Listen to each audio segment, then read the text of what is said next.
If you're keeping to a carnivore or clean ketogenic diet, you're hopefully not buying a lot of processed foods. I mean, lately I've been sounding like a broken record. Stay away from processed foods as much as you possibly can.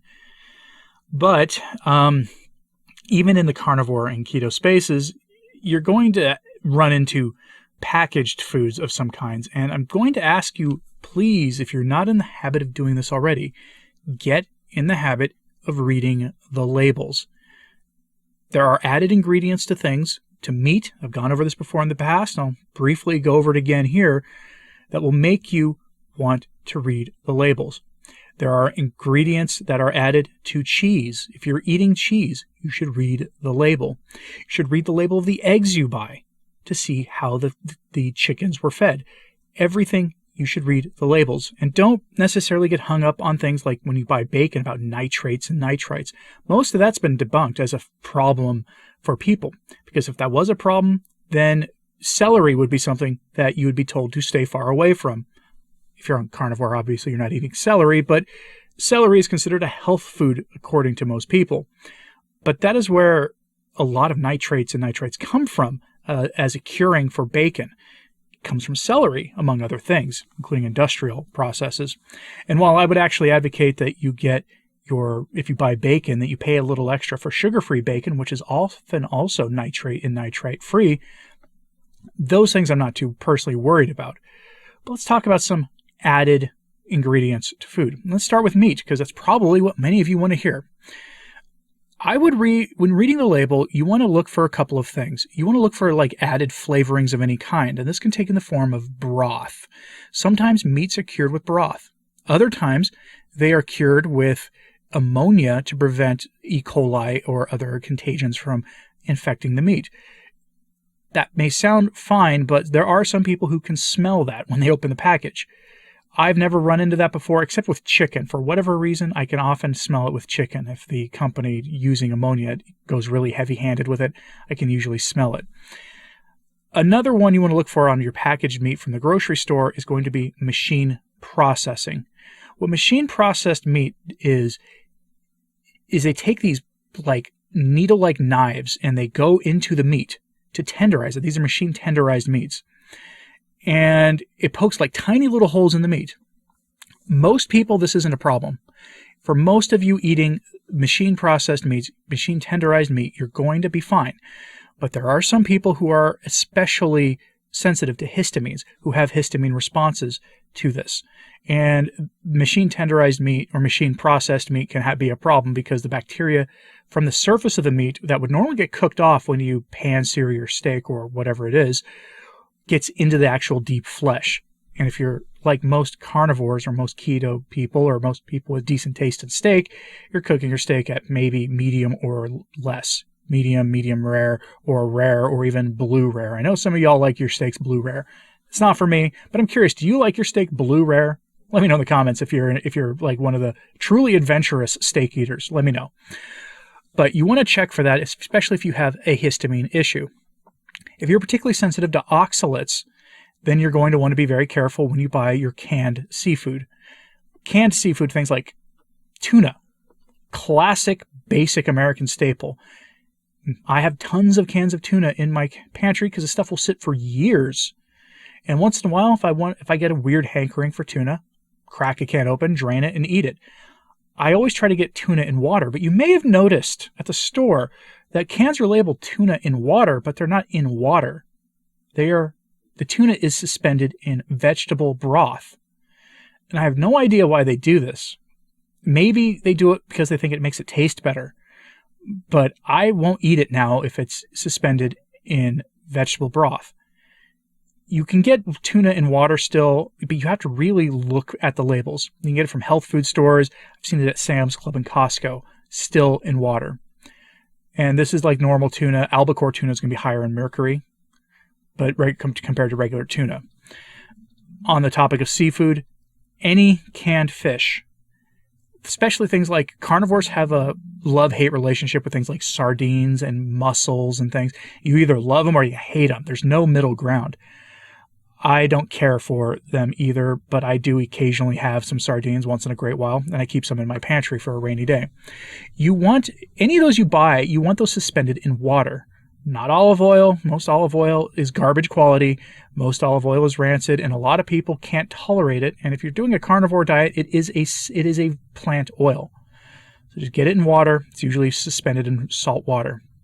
And I say that as someone who the one kind of canned fish that I absolutely found that I loved when eating cold right out of the container were actually anchovies, salted, briny anchovies. But unfortunately, they're usually in olive oil.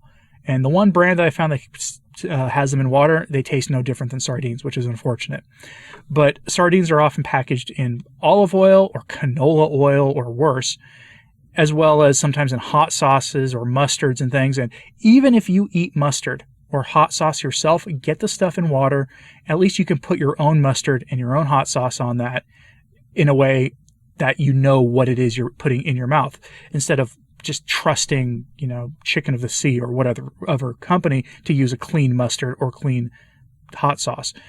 And that's not an advocacy for using hot sauces or mustards either, although I do think there's a place in life to once in a while have a little bit of that. Feel free to disagree with me if you want.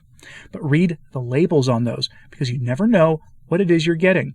You may have a reaction of some kind. Canned meats in general. Let's say you're building a prepping supply of some kind. You live in a part of the country with nasty winters, or the headlines in the news are starting to really get you a little bit. So you're stocking up on canned meats. A lot of canned meat has a lot of filler junk in it. And while I totally agree with the wisdom out there that says even eating Spam and Vienna sausages and all that other stuff, a carnivore diet that's dirty, basically, those are dirty carnivore diets, is still going to be light years better than the standard American diet, and light years better than the clean version of the standard American diet. I do agree with that, but I don't think people should eat that stuff very much, but it's still better than the conventional way. And everybody knows Spam isn't going to be the most natural thing. But canned chicken breast, canned beef, canned ham, you can find any variation, any meat you can think of, you can find in a can. You can buy whole chicken, roasted chicken in a can. Never had it, I'm not brave enough.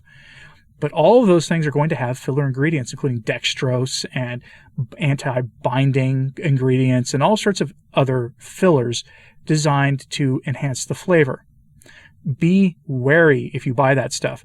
In an emergency, you're never going to hear me tell you not to eat things, or even in a true emergency where it's either eat the canned beans or don't eat, I'm never going to tell you, oh, that's not carnivore.